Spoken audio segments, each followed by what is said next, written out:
سعودی عرب کے ولی عہد شہزادہ محمد بن سلمان نے حال میں امریکی اخبار نیو یارک ٹائمز کو دیے گئے انٹرویو میں کہا کہ ہم ملک میں اسلام کو اس کی اصل شکل میں واپس لانا چاہتے ہیں اور سعودی معاشرے کو ویسا بنانا چاہتے ہیں جیسا وہ 1979 سے پہلے تھا۔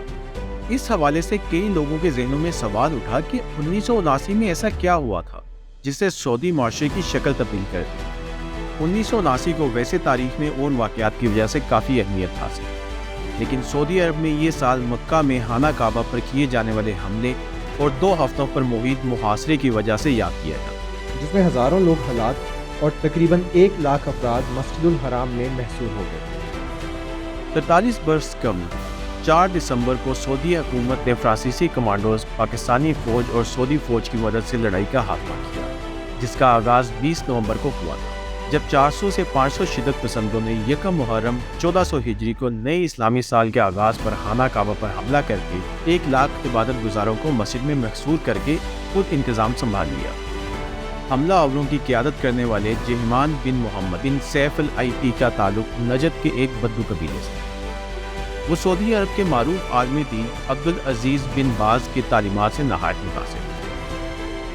عبدالعزیز بن باز 1940 سے 1950 کی دہائی میں سعودی عرب کو جدت پسندی کی راہ پر گامزن کرنے کے شاہی کوششوں کے خلاف اس کے بارے میں تقاریر اور تنقید کرتے تھے، لیکن بعد میں سعودی حکومت نے بن باز کو مرکزی مفتی کے عہدے پر فائز کر دیا، تاہم ان کی تنقید ختم نہ ہوئی۔ جہمان بن محمد بن سیف العیتی بھی ان تقاریر سے متاثر ہوئے،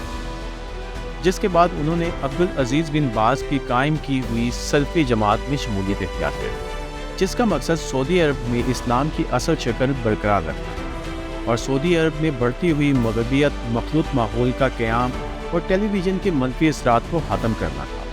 العیتی کی شدت پسندی وقت کے ساتھ ساتھ بڑھتی گئی، جس کے بعد سن 1978 میں سعودی حکومت نے انہیں کچھ ساتھیوں سمیت حراست میں لے لیا۔ رہائی ملنے کے باوجود العیتی کے خیالات میں تبدیلی نہیں ہے اور اپنے ساتھیوں کے ساتھ مل کر انہوں نے نئے اسلامی صدی کے آغاز پر خانہ کعبہ پر حملہ کرنے کا منصوبہ بنایا۔ 20 نومبر سن 1979 کو فجر کی نماز کے موقع پر اپنے تقریباً 500 ساتھیوں کے ساتھ خانہ کعبہ میں داخل ہو کر دروازے بند کر دیے اور 1 لاکھ نمازیوں کو یرغمال بنا کر مسجد کو اپنے زیر انتظام لے لیا۔ انہوں نے اپنے بہنوئی محمد بن عبداللہ القحطانی کو امام مہدی قرار دیا۔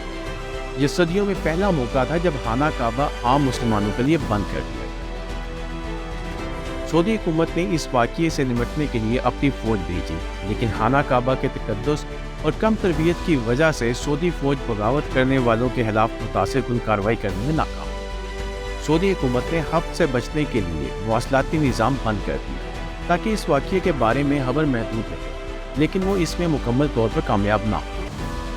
پاکستان میں اس خبر کے آنے کے بعد اسلام آباد میں امریکی سفارت خانے پر حملہ کر دیا، کیونکہ ایران کی جانب سے اسے امریکہ کی سازش قرار دیا گیا۔ مسلسل ناکامی کے بعد سعودی حکومت نے فرانس کی حکومت اور پاکستانی فوج سے مدد طلب، کیونکہ مکہ میں غیر مسلم افراد کا داخلہ ممنوع ہے، تو سعودی اہلکار پاکستانی فوجیوں کی مدد سے 4 دسمبر کو یہ بغاوت بالآخر ختم کرنے میں کامیاب ہوئی۔ اس واقعے سے مسجد کی عمارت کو کافی نقصان ہوا، لیکن خانہ کعبہ محفوظ رہا۔ غیر سرکاری اعداد و شمار کے مطابق اس واقعے میں 1000 سے زائد افراد ہلاک ہوئے، جن میں شدت پسند، نمازی اور فوجی شامل ہیں۔ جہمان العیتی سمیت 60 سے زیادہ شدت پسندوں کو حراست میں لیا گیا، جنہیں جنوری 1980 میں سزائے موت سنا دی گئی۔ اس واقعے کے بعد سعودی حکومت نے ملک کے علماء سے مشاورت کی اور بعد میں شرعیہ قانون نافذ کرنے کا وعدہ کیا، جس کے بعد سے ملک میں مخلوط نظام پر مکمل پابندی لگا دی گئی۔ ملک میں سابق بادشاہ شاہ فیصل اور اس وقت کے بادشاہ شاہ خالد کی اعتدال پسند پالیسیوں کو ختم کر دیا گیا۔ کچھ کے مطابق اس سال کا اہم ترین واقعہ ایران میں آیت اللہ خمینی کی قیادت میں آنے والا انقلاب،